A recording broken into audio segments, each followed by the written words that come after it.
అమ్మవారి ప్రతి ఆభరణానికి ఒక అద్భుతమైన విశేషం ఉంటుందండి.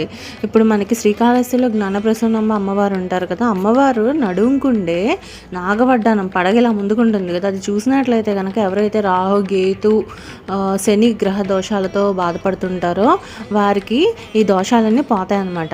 అలాగే జంబుకేశ్వరంలోని అమ్మవారి శ్రీచక్ర తాటంకాలు ఉంటాయి.